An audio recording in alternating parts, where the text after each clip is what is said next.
Ciao, sono Samantha. Qualche anno fa a Villa Puricelli abbiamo ragionato sull'importanza del patrimonio di piccole e grandi storie che apparteneva a ciascuno dei nostri anziani, degli anziani ospiti di questa struttura divisa tra casa albergo e residenza sanitaria assistenziale che si trova a Bodio Lomnago.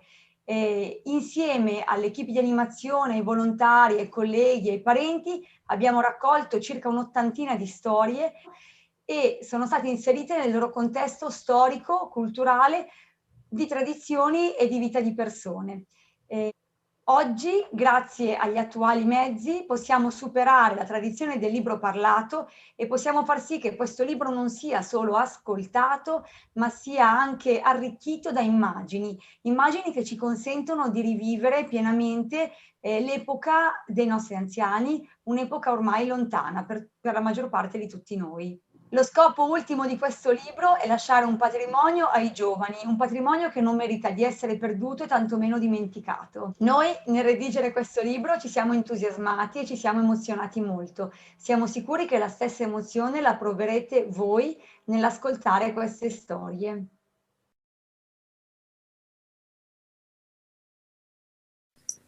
Giuseppina ha avuto una vita molto travagliata, è stata avversagliata dal destino in maniera veramente pesante e trova adesso in età avanzata un po' di serenità solo quando incontra i figli.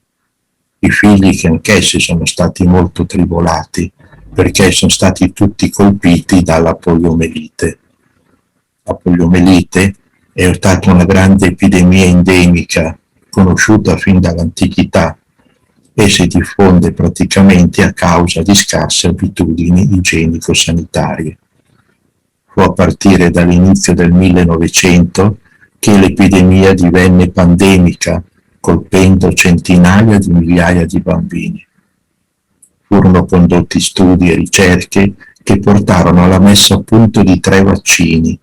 Il più noto è quello che prende il nome dal medico Sabin, che permise, a partire dagli anni 50 del secolo scorso, di ottenerne il controllo, se non ancora completamente la sua sconfitta. Un'ulteriore riprova della grande importanza dei vaccini per combattere le epidemie. Mia famiglia, eravamo in 6 sorelle ed un fratello, si trasferì dal Veneto a Castronno. Durante la guerra mio padre fu deportato in Germania e conducemmo una vita di stenti. Andavamo nei boschi per cercare la legna per scaldarci e cucinare il poco cibo. Dopo 7 anni senza notizie, mio padre finalmente tornò dalla prigionia. Nel 1945 mi sposai.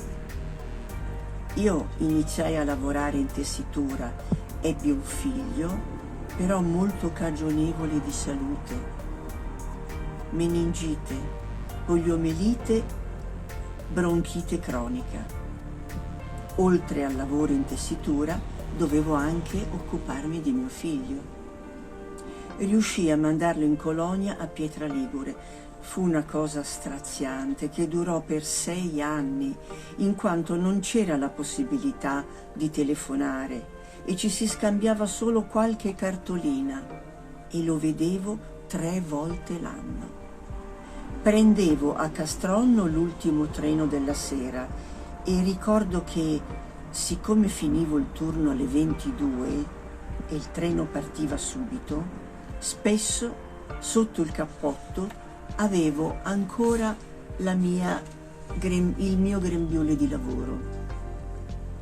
Arrivati a Milano, si prendeva poi il primo treno del mattino per Genova e finalmente là, giunti, si cambiava nuovamente. Insomma, il viaggio durava un'intera notte. Ebbi poi una figlia, che però fu colpita anche lei dalla poliomelite. Tutti i risparmi del lavoro mio e di mio marito andavano per curare i nostri figli. In pensione iniziai ad avere un poco di serenità, perché iniziai a curare un orticello e ad allevare delle galline.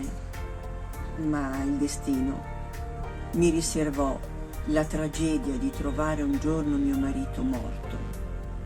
Si era suicidato per una forte depressione. Rimasta sola, mi feci un'amica con la quale giocavo a carte, ma poi iniziai a perdere la memoria e non riconoscere più le persone. Sono anche caduta e mi sono rotta un femore. La gioia però è che tutti i giorni vedo i miei figli felicemente sposati e che mi ringraziano per tutti i sacrifici fatti per loro.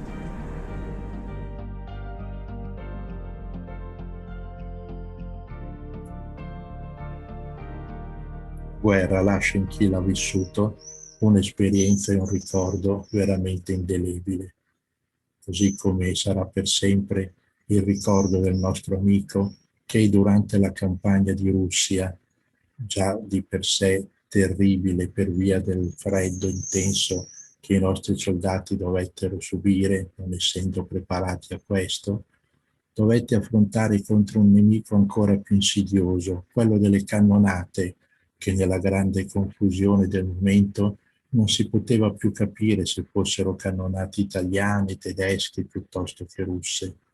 Sta di fatto che c'è questo incontro descritto in maniera veramente drammatica con una famiglia russa distrutta completamente dalle cannonate.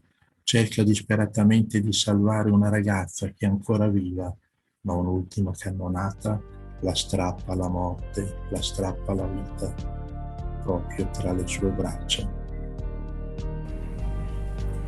Lavoravo in un'azienda agricola dove si produceva verdura.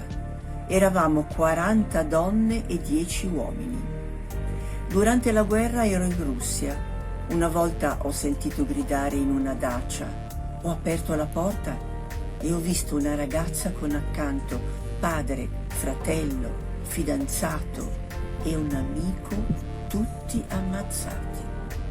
La portai via, ma iniziarono le cannonate, sempre più vicino, finché una colpì la ragazza che rimase squarciata mentre era abbracciata a me. Riuscii a tornare a casa. Dopo la guerra lavorai a Milano in Fiat. Mi sono sposato, ma poi sono rimasto solo e ricordo sempre la mia amata moglie.